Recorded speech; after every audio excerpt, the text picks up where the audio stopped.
Okay, we are recording. Hi, everybody.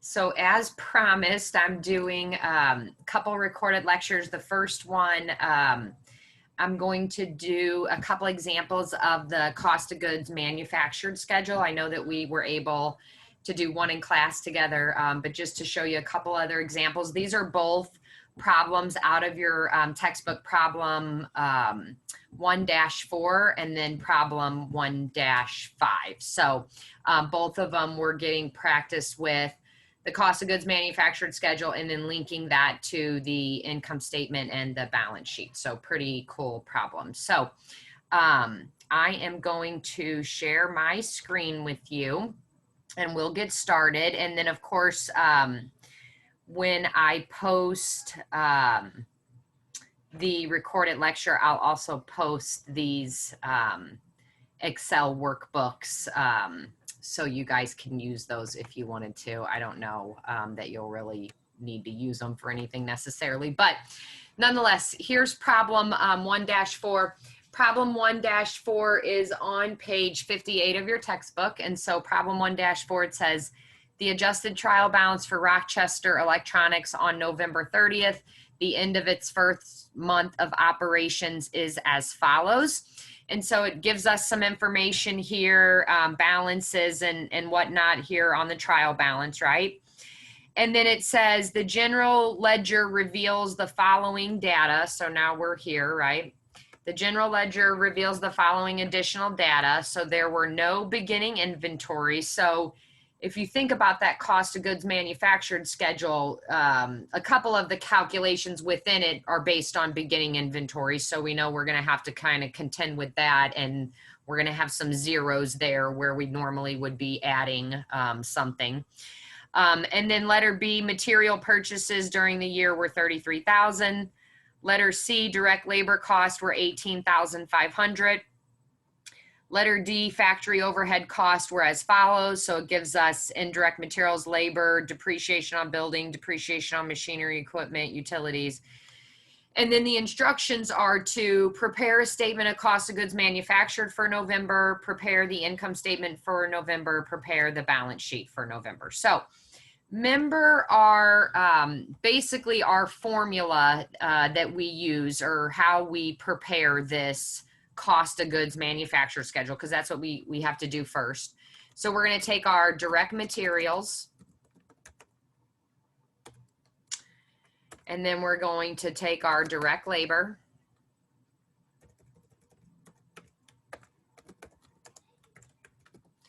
and then we're going to take our factory overhead. The combination of these three equal our total manufacturing, I can't type today, manufacturing cost for the period. Okay. So we add these together, gives us our total manufacturing cost for the period, right? So direct materials, we're adding direct labor. Oh, hot dog.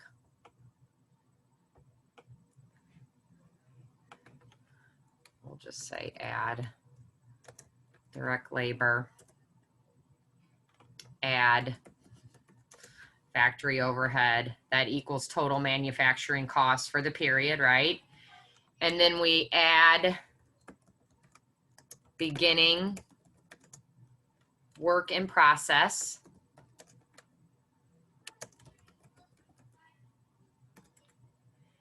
And that equals the total cost, oh gosh, total cost of work in process. And then if we, so total cost of work in process, and then we add beginning,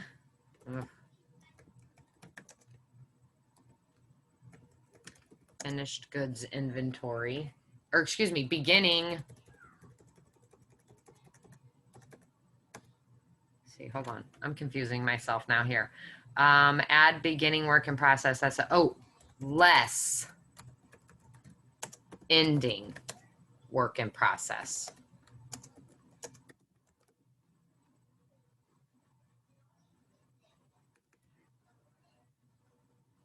Equals cost of goods manufactured.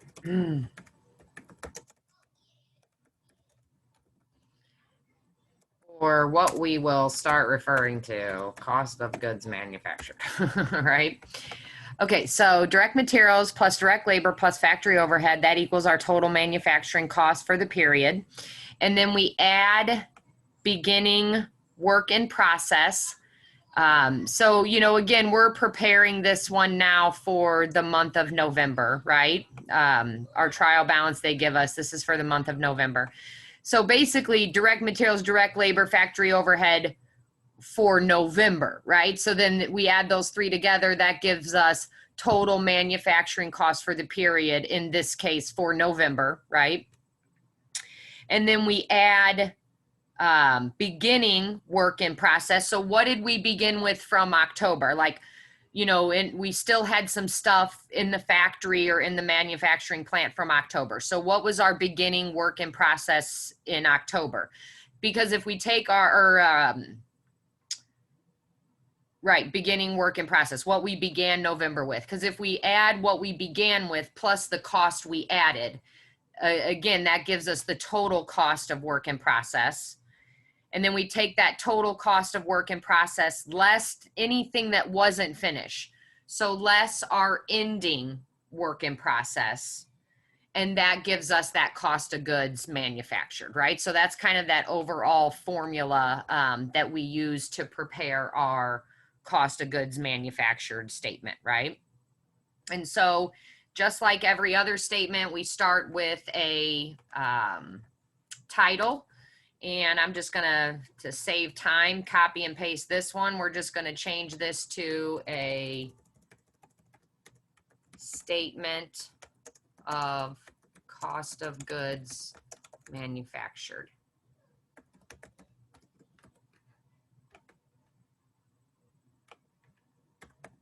Right? Statement of cost of goods manufactured is what we're preparing for November. Okay.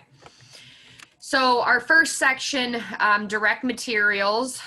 So we need to calculate our direct materials, and hopefully we remember from class that direct materials, there's kind of a formula within a formula here to get to direct materials. So we have to start with beginning balance.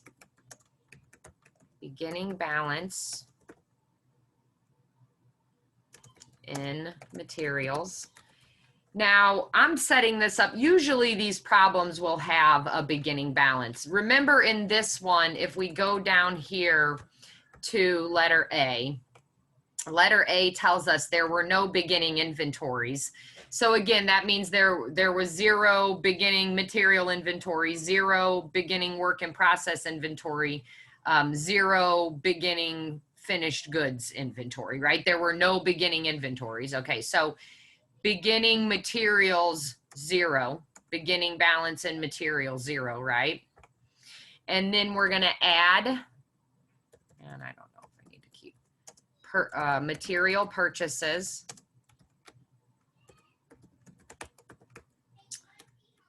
And this is where letter B comes in down here. Material purchases during the period were 33,000. So we're going to add material purchases. And of course, that would take us to materials available for use. Materials available for use. All right. And then we want to subtract out indirect material and subtract out ending material inventory, right? So remember in these material purchases, this 33,000 worth of material purchases, that would have included both direct and indirect materials, right? Both of those would have been included in that purchase. So we need to subtract out the indirect portion because the indirect portion is going to fall under or go under factory overhead, right? So now we need to less indirect material, which is, we got to scroll down and look at factory overhead. Indirect materials, 1,400 is what indirect materials are. So less indirect material. And then also less ending material inventory. And so if we go over here, our ending material inventory on the trial balance was 7,400. Okay. So now if we take the materials available for use minus the indirect material portion minus ending material inventory, we're left with direct materials used.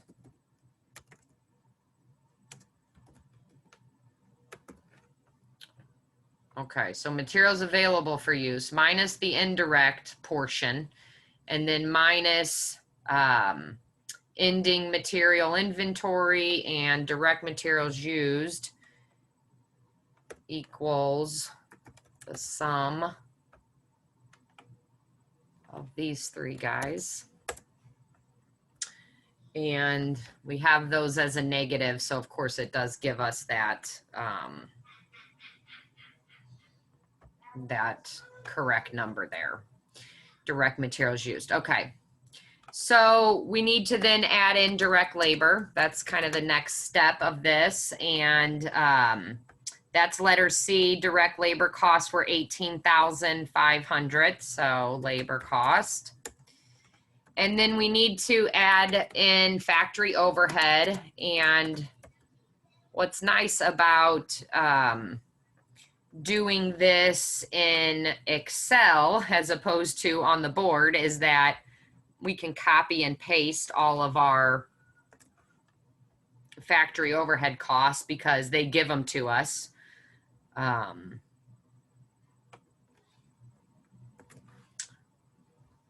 Right?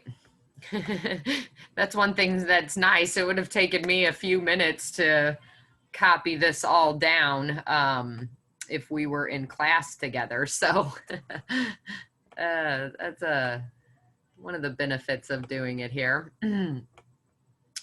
All right, and we already know what it should equal, but we need to put it on here too. So equals sum of these guys. That's our total factory overhead. Total factory overhead.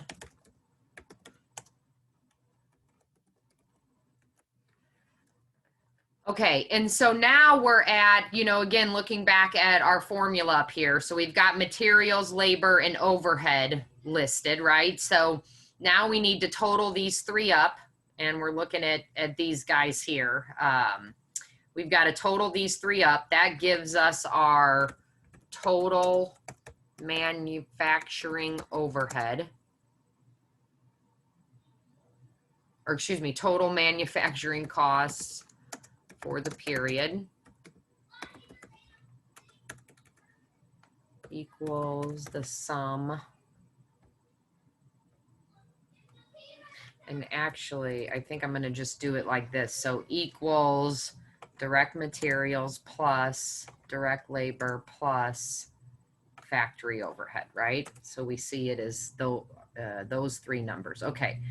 So now we're going to add beginning work in process, which in this problem we did not have, right? Remember, if we go back here to letter A, there were no beginning inventories, but because a lot of these, just like the one we did in class together, does have beginning work in process, I want to set it up the way it should be set up. So add beginning work in process, which is 0. That gives us the total cost of work in process. you know, again, not only are we adding beginning work in process inventory, so that would have been anything that was not completed from the previous month carried over into this month, right? So we added the beginning work in process inventory to the manufacturing cost for that period, in this case, November. That gives us the total cost of work in process, right? Equals the sum of these two. And then the last thing we need to do is less or subtract ending work in process. So let me put a line here. So less ending work in process. And so again, we see there is no ending work in process, right? It's 0. So then that gives us cost of goods manufactured equals the sum.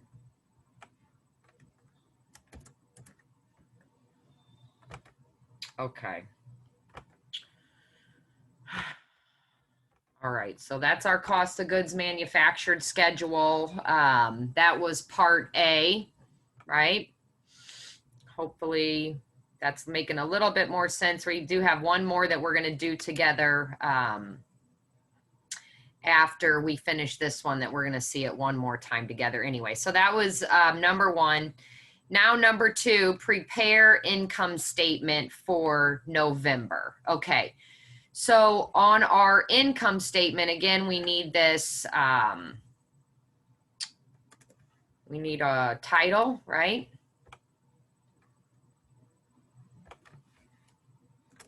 And now we can call this, instead of statement of cost of goods manufactured, we call it income statement. Oh gosh, I just typed the second statement, Lord have mercy. Okay. Income statement. Okay. So for our income statement, we need sales revenue. We get that here from the trial balance, sales revenue, 68,300. Okay, so sales revenue. And then we need to subtract cost of goods sold.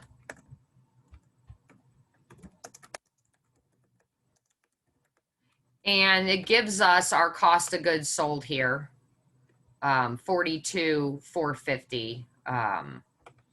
So let me take 42,450. Now let's talk about this cost of goods sold real quick and see. It gives us the number, and it actually gives us like a little hint in the book and says, you know, check to be sure that your figure for cost of goods sold equals the amount given on the trial balance. And so just so we're thinking about it, remember how we calculate cost of goods sold.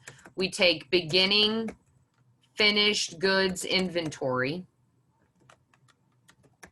which of course in this case is 0, right? Because there were no beginning inventories. That's what the problem told us. We add cost of goods manufactured, which we just figured out on our cost of goods manufactured schedule. And then we less,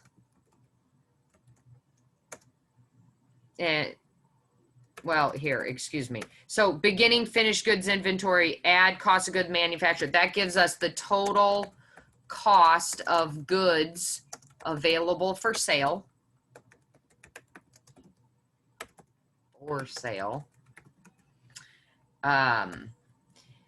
And of course, in this example, that is 56,350, right? Because, let's see, total cost of goods. Oh, I'm just trying to see how, well, here, I can move it over. How about that?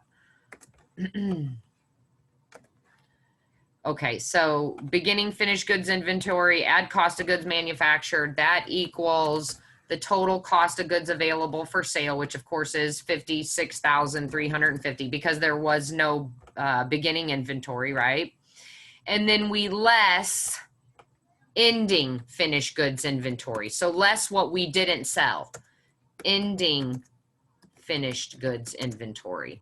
Oh, I can't type. Finished goods inventory. And we can see that on our trial balance.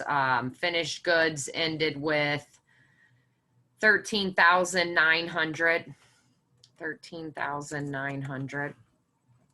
So if we take our cost of goods available for sale, and then we subtract what we didn't sell, so equals cost of goods available for sale minus what we didn't sell, then we've got cost of goods sold. Cost of goods sold,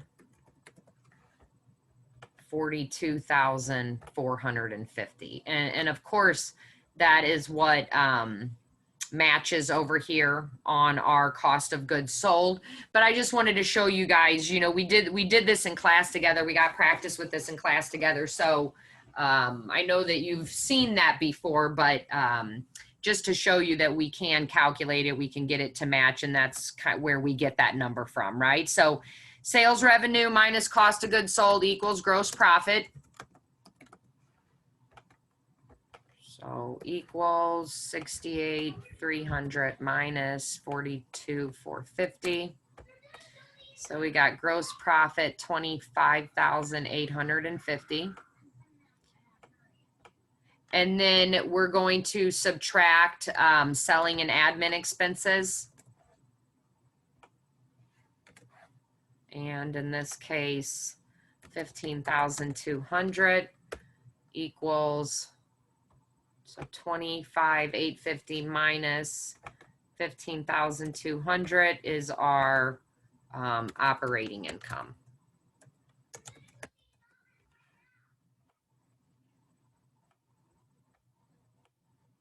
I guess technically we were supposed to put one of those double underlines over here too. Okay. So that's our income statement. And then the next part, the balance sheet, or the last part rather, the balance sheet. So copy. We'll make this our balance sheet now.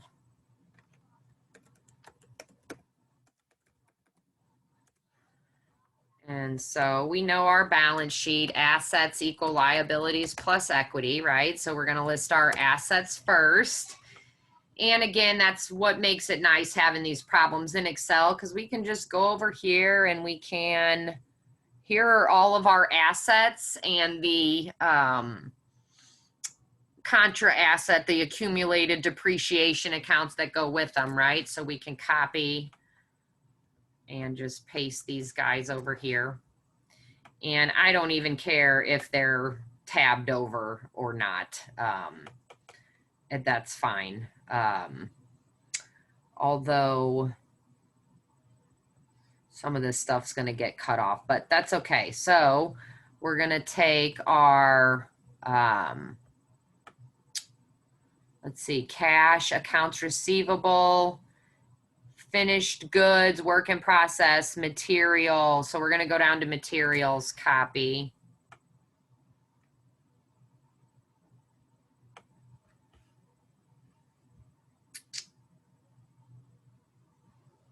Oh, this one. Okay. And then we need to do our building and then accumulated depreciation. So building is 300,000, accumulated depreciation is 3,000. So we've got building 300,000, accumulated depreciation 3,000. So remember that book value equals the initial cost of the asset minus accumulated depreciation. So book value 297,000. And then machinery and equipment, same thing. We need to recognize accumulated depreciation. So machinery and equipment's 88,000, accumulated depreciation 2,200. So 88,000. Machinery and equipment, 2,200.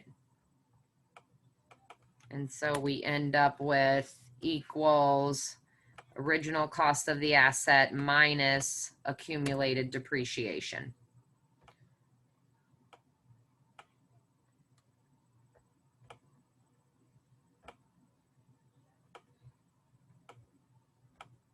Oh, well, I didn't really mean to put it under here, darn it.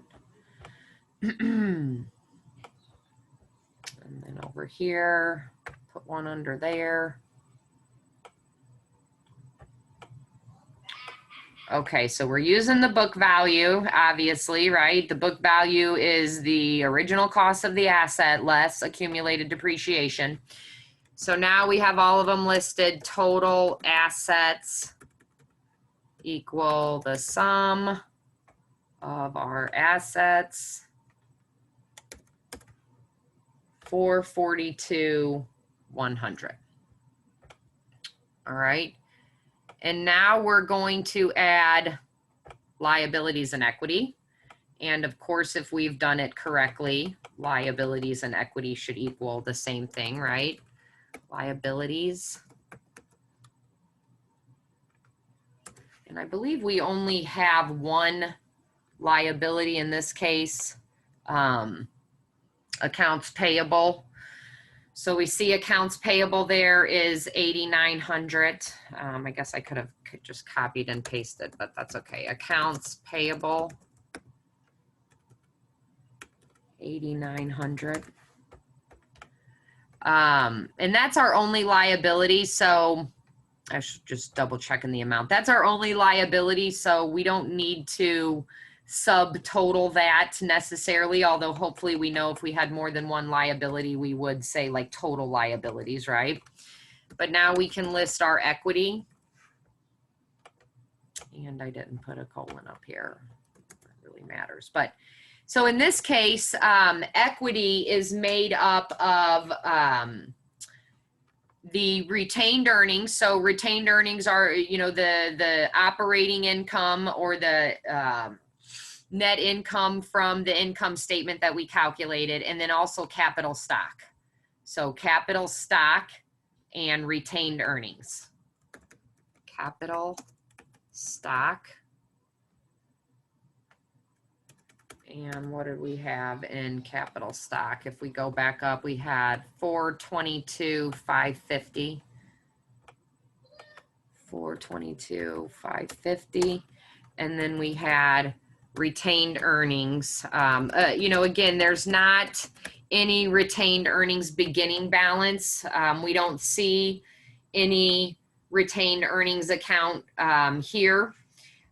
So we're assuming, you know, there were no retained earnings from the previous month. So retained earnings are going to be what we calculated from our income statement. That's what we retained, right?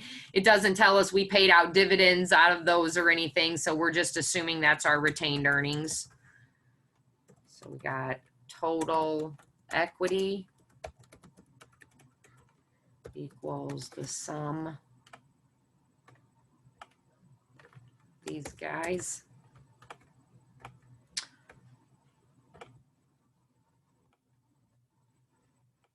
And then finally, the last line, total liabilities plus equity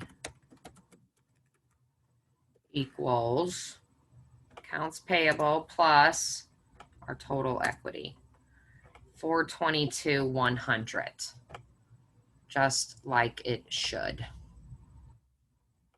So that's good.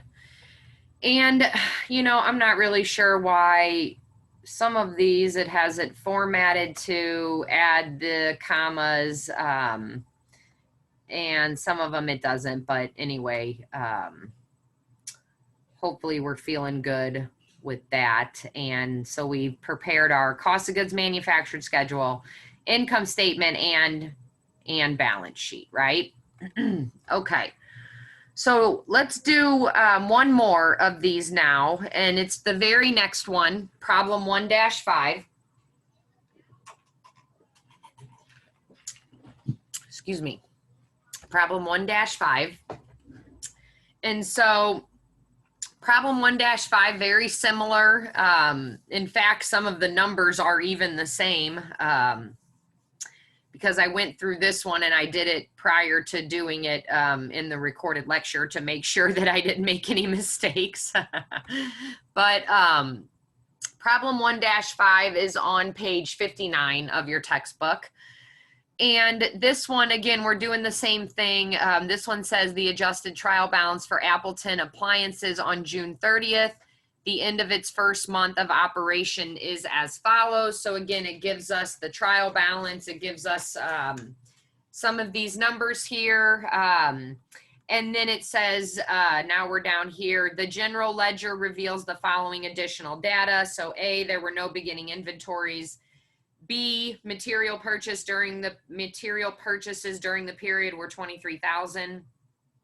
C, direct labor costs were $18,500, and then it gives us again these factory overhead costs. And our instructions are the same. So prepare the statement cost of goods manufactured for June, prepare the income statement for June, prepare the balance sheet for June, right? So very similar problem. So to make this a little bit quicker, I'm going to copy and paste some stuff. So copy, and we'll paste. We know that's the formula that we follow, right? And then we can copy all of our writing or our typing here and plug that in, just to help us go a little bit faster. Of course, we can get our title from here, so we're not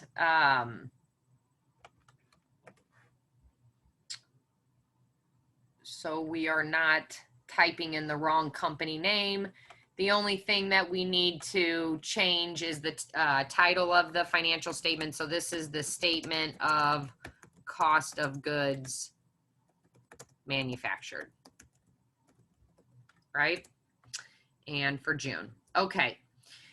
So now we can take, again, we've got, and I guess when I copied it, did I not grab, well, I grabbed direct materials too. Why is it hiding that? Did I just, let's see, X. Is that where, no, cancel. Okay. Okay, I guess I copied it on the, I guess I need to copy it here. Yeah, there we go. It took away my top line. It was bugging me. Okay, statement of cost of goods manufactured. Cost of goods manufactured. All right, so again, to get direct materials, we need to take beginning balance in materials, which is 0. There are no beginning balances in inventories, just like the last one. Material purchases were $23,000.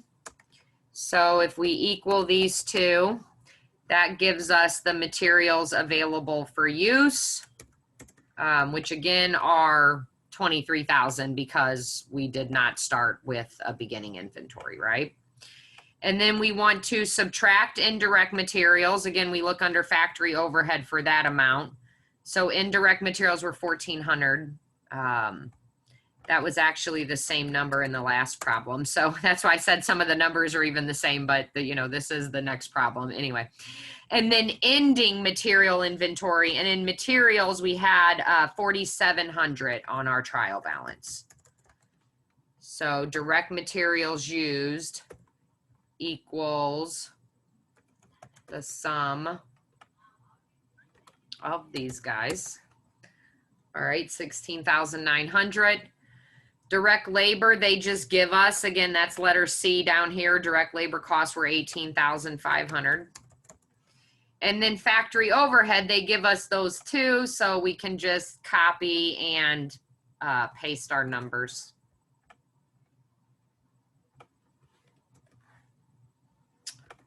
Oh, hot dog. So then we had total, or excuse me, equals the sum. why do I have a negative sign? Equals the sum. All right, that gives us total factory overhead. And I don't know what the heck I'm doing here.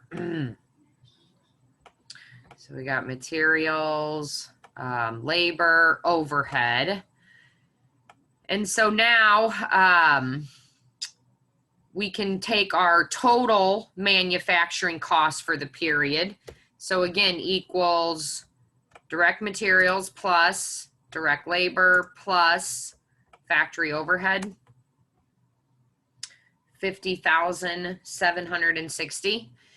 And then the next step would be to add beginning work in process. Of course, in our problem, we don't have any work in process.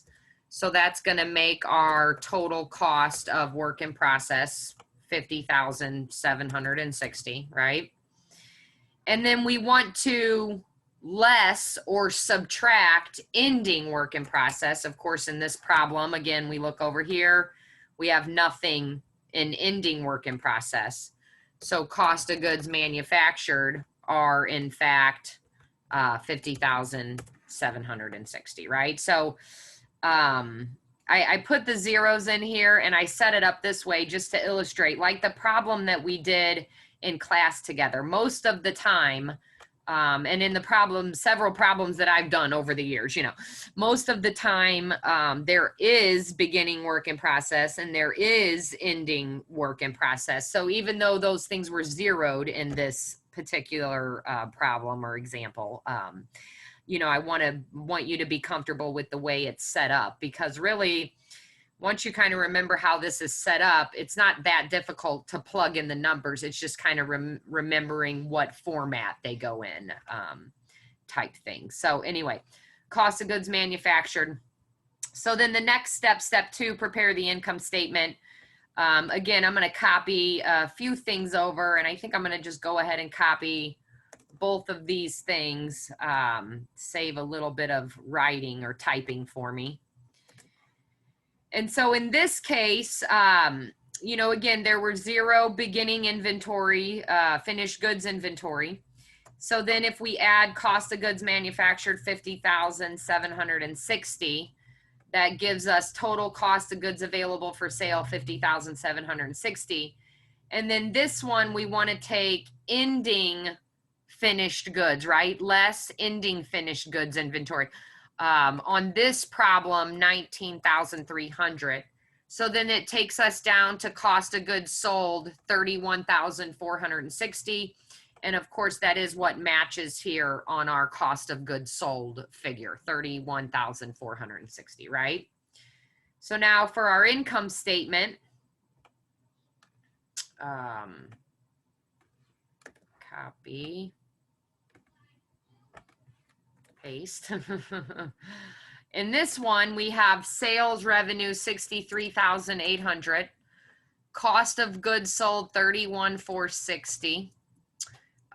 Sales revenue minus cost of goods sold gives us gross profit 32,340, and then we minus selling and administrative expenses gives us operating income 19,840, right?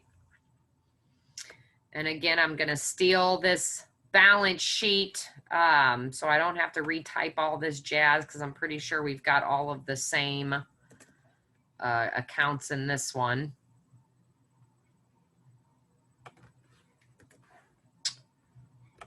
And copy.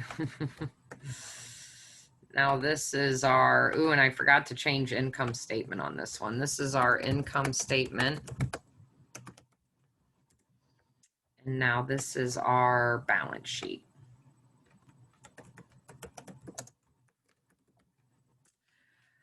Okay, so we got what? Building and then machinery and equipment. And yeah, that's the same thing we had in the other one. Okay, good. So now we're looking, here are our accounts, and I'm just going to make sure we've got cash, accounts receivable, finished goods, work in process, materials, building, machinery and equipment. Yeah, so we've got all the same accounts in this one. So We can take it all the way down to materials, copy, and paste those numbers. And then remember, for building accumulated depreciation, we want the book value. So we've got building 400,000, accumulated depreciation 3,000. So building 400,000, accumulated depreciation 3,000. So our book value equals the original cost of the asset minus accumulated depreciation, 397,000.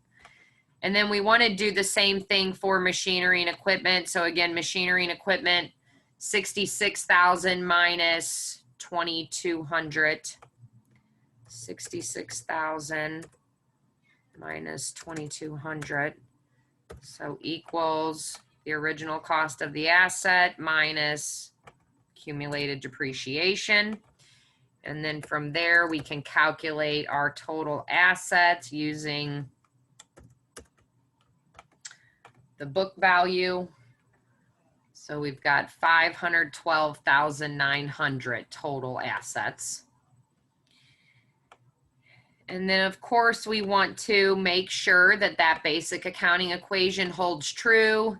Assets equal liabilities plus equity. So we need to prepare our liabilities and equity section. And so for that one, I believe we have only one liability in this one, but I'm going to scroll up here and make sure. Yeah, so we see it here. Accounts payable 9,800. I actually think that that was the same amount from accounts payable on the previous one, but whatever.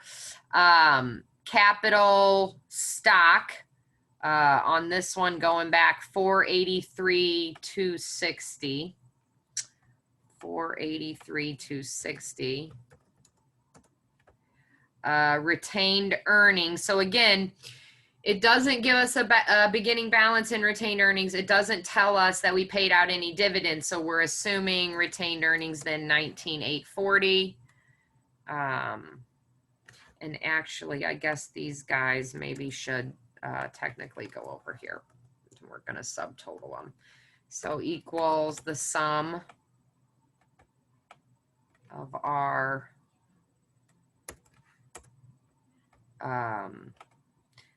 capital stock and retained earnings. And then lastly, we want to add the two together. So total liabilities and equity equal liabilities plus equity, 512,900.